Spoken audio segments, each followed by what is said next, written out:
Yes, welcome back. ഞാൻ എൻ്റെ കൂടെയൊക്കെ വർക്ക് ചെയ്യുന്ന സിവിൽ സർവേയർ എടുത്തവരോട് എപ്പോഴും പറയും, ഈ രീതിയിൽ അത് പഠിച്ചു കഴിഞ്ഞാൽ വേഗത്തിൽ ജോലി കിട്ടും, ഒരുപാട് ചാൻസസ് ഉണ്ട്. ഈ കേരള PSC വഴി സിവിൽ അല്ലെങ്കിൽ സർവേയർ പഠിച്ചവർക്ക് ഒരുപാട് ഒഴിവുകളുണ്ടെന്നൊക്കെ. പക്ഷേ റിയാലിറ്റി എന്താണെന്ന് വെച്ച് കഴിഞ്ഞാൽ, സ്വന്തമായിട്ടൊരു ആഗ്രഹം വരാതെ ഒരിക്കലും നമുക്ക് ഇത് പഠിക്കാനോ ആ എക്സാം ക്രാക്ക് ചെയ്യാനോ ഒന്നും സാധിക്കത്തില്ല. IT ആയിക്കോട്ടെ, ഡിപ്ലോമ ആയിക്കോട്ടെ, ബിടെക് ആയിക്കോട്ടെ, ആരായിരുന്നാലും ഒരു എക്സാം ക്രാക്ക് ചെയ്യണമെന്നുണ്ടെങ്കിൽ അതിൻ്റെ രീതിയിൽ ഹാർഡ് വർക്ക് ചെയ്തെങ്കിലേ നമുക്കൊരു 10, 30, 40, 50 മാർക്കിന് സ്കോർ ചെയ്യാൻ പറ്റും. പക്ഷേ IT ലെവൽ എക്സാമുകളെ സംബന്ധിച്ച് നമുക്ക് ഈസി ആയിട്ട് തന്നെ 70 മാർക്കിന് മുകളിൽ സ്കോർ ചെയ്യാൻ സാധിക്കുമെന്നുള്ളതാണ് സത്യം. ഈ അടുത്ത് ഒരാളെ കണ്ട സമയത്ത് ആൾ കോച്ചിങ്ങിന് പോയിട്ട് നല്ല രീതിയിൽ ഫീസ് കൊടുത്തിട്ട് കോച്ചിങ്ങിന് പോകുന്നുണ്ട്. പക്ഷേൽ NCVT ഓൺലൈനെ പറ്റിയിട്ട് ഒന്നും അറിയില്ല. അപ്പം എന്താണെന്ന് ഞാൻ പറയാം. അതുപോലെ തന്നെ YCT പറ്റിയിട്ട് അറിയില്ല. ഈ സർവേയർ സിവിൽ എക്സാമുകൾക്ക് പ്രിപ്പയർ ചെയ്തുകൊണ്ടിരിക്കുകയാണ്. അങ്ങനെ ഒരാളെ എപ്പോഴായിരിക്കും എക്സാം ക്രാക്ക് ചെയ്യുന്നുണ്ടാവുക, അല്ലേ? എന്ന് വെച്ച് കഴിഞ്ഞാൽ ഏഹ്, ആദ്യം നമ്മളൊരു കോച്ചിങ് സെൻറ്ററിൽ പോയിക്കോ, പക്ഷേ അവിടെ നിന്ന് കിട്ടുന്ന സ്റ്റഡി മെറ്റീരിയൽസ് മാത്രം കൊണ്ട് നമ്മൾ നിൽക്കരുത്. അത് മാത്രം പഠിച്ച് എക്സാം ക്രാക്ക് ചെയ്യുക, അല്ലെങ്കിൽ അവർ തരുന്ന ക്വസ്റ്റ്യൻസ് മാത്രം പഠിക്കുക. ശരിക്കും IT ലെവൽ എക്സാംസിൻ്റെ സോഴ്സസ് എല്ലാം തന്നെ നമുക്ക് ഓൺലൈനിൽ തന്നെ അവൈലബിൾ ആവും, മാക്സിമം ക്വസ്റ്റ്യൻസ് കിട്ടുന്ന. ആദ്യം നിങ്ങൾക്ക് ഞാൻ പരിചയപ്പെടുത്തുന്നത് നിമി ബുക്ക്, എല്ലാവർക്കും അറിയാവുന്നതാണ്. bharatskill.gov.in എന്ന സൈറ്റിൽ കയറി കഴിഞ്ഞാൽ നിമീൻ്റെ സർവേയറിൻ്റെ ടെക്സ്റ്റും സിവിലിൻ്റെ ടെക്സ്റ്റും നമുക്ക് ഡൗൺലോഡ് ചെയ്യാൻ സാധിക്കും. ഫസ്റ്റ് വൺ അത് കംപ്ലീറ്റ് ആയിട്ട് പഠിക്കുക. ദെൻ ഇപ്പോൾ തന്നെ നിങ്ങൾ മേടിച്ചിരിക്കേണ്ട ഒരു ബുക്കിൻ്റെ ലിങ്ക് ഞാൻ കമൻറ്റ് ബോക്സിൽ കൊടുക്കാം. YCT യൂത്ത് കോമ്പറ്റീഷൻ ടൈംസിൻ്റെ സിവിൽ അല്ലെങ്കിൽ സർവേയർ എന്ന് പറയുന്ന ഒരു ടെക്സ്റ്റ് ബുക്കാണ്.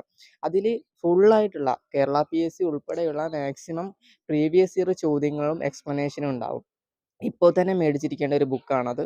അതിൽ പരമാവധി ചോദ്യങ്ങളുണ്ടാവും. പിന്നെ നിങ്ങൾ വേറെ ഒരു സോഴ്സിനെ ഡിപ്പെൻഡ് ചെയ്യേണ്ടി വരത്തില്ല. അത്രയും അധികം ചോദ്യങ്ങളുള്ള ഒരു ടെക്സ്റ്റ് ബുക്കാണത്. പിന്നെ അടുത്തൊരു ബുക്കാണ് ഏഷ്യൻ ബുക്ക് എന്ന് പറയുന്നത്. ആക്ച്വലി നിമി ബേസ്ഡ് തന്നെയാണ്. DGTൻ്റെ റിവൈസ്ഡ് 2022 തോന്നുന്നു. അപ്പോൾ അതിലൊന്ന് റിവൈസ് ചെയ്തിരുന്നു. അപ്പോൾ അതിനനുസരിതമായിട്ടുള്ള ടെക്സ്റ്റ് ബുക്ക് തന്നെയാണ്. സോ നിമി നിങ്ങൾ കംപ്ലീറ്റ് ചെയ്ത്, നിമിയാണ് ഏറ്റവും ഇമ്പോർട്ടൻറ്റ്, അതിനപ്പുറത്തേക്കൊന്നും വേണ്ട. അപ്പോൾ അത് കഴിഞ്ഞെങ്കിൽ മാത്രം നിങ്ങൾ ഏഷ്യൻ്റെ ബുക്ക് മേടിക്കുക. ഇപ്പോൾ തന്നെ അതിന് വേണ്ടിയിട്ട് പൈസ ചിലവാക്കേണ്ടതില്ല. നിമി ടെക്സ്റ്റ് കഴിഞ്ഞാൽ അത് മേടിച്ച് കഴിഞ്ഞിട്ട് അത് ജസ്റ്റ് ഒന്ന് വായിച്ച് നോക്കുക. പ്രധാനമായിട്ടും അതിൽ എക്സ്പ്ലനേഷൻ ബേസ്ഡ് ക്വസ്റ്റ്യൻസ് ഉണ്ടാവും. പലപ്പോഴും അതിൽ നിന്ന് ക്വസ്റ്റ്യൻസ് വരാറുണ്ട് എക്സാംസിന്. അപ്പോൾ അതുപോലെ തന്നെ മൾട്ടിപ്പിൾ ചോയ്സ് ക്വസ്റ്റ്യൻസ് ഉണ്ടാവും. അതൊന്ന് പഠിക്കുക. ഓക്കെ. ദെൻ പിന്നെ നിങ്ങൾ അറിഞ്ഞിരിക്കേണ്ട കുറച്ച് വെബ്സൈറ്റുകളാണ്. ഒന്ന് എന്ന് പറയുന്നത് NCVT ഓൺലൈൻ എന്ന് പറയും. ഈ NCVT ഓൺലൈൻ എന്ന് പറയുന്ന വെബ്സൈറ്റിൽ കയറിയാൽ നിങ്ങൾക്ക് മൊഡ്യൂൾ അടിസ്ഥാനപ്പെടുത്തിക്കൊണ്ട് ഈ നിമി ക്വസ്റ്റ്യൻ ബാങ്കിൻ്റെ ചോദ്യങ്ങൾ ഫ്രീ ആയിട്ട് തന്നെ അറ്റൻഡ് ചെയ്ത് നോക്കാൻ പറ്റും. ഒരുപാട് ക്വസ്റ്റ്യൻസ് നിമി ക്വസ്റ്റ്യൻ ബാങ്കിൽ നിന്ന് അല്ലെങ്കിൽ NCVT ഓൺലൈനിൽ നിന്നും ഡയറക്റ്റ്ലി വരാറുണ്ട്.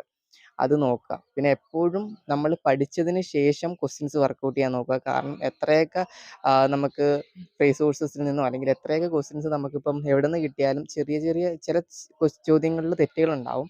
ആ തെറ്റുകൾ നമുക്ക് മനസ്സിലാക്കാൻ സാധിക്കണം. അപ്പോൾ പഠിച്ചതിന് ശേഷം ക്വസ്റ്റ്യൻസ് വർക്കൗട്ട് ചെയ്യുക. പിന്നെ ക്വസ്റ്റ്യൻസ് വർക്കൗട്ട് ചെയ്യാനുള്ള മറ്റു സോഴ്സുകളും ഉണ്ട്. അപ്പോൾ ഞാൻ ഏറ്റവും പ്രധാനപ്പെട്ട കുറച്ച് ഈ ബുക്കിൻ്റെയും ഈ സൈറ്റിൻ്റെയൊക്കെ ലിങ്ക് ഞാൻ ഡിസ്ക്രിപ്ഷൻ ബോക്സിൽ കൊടുക്കാം.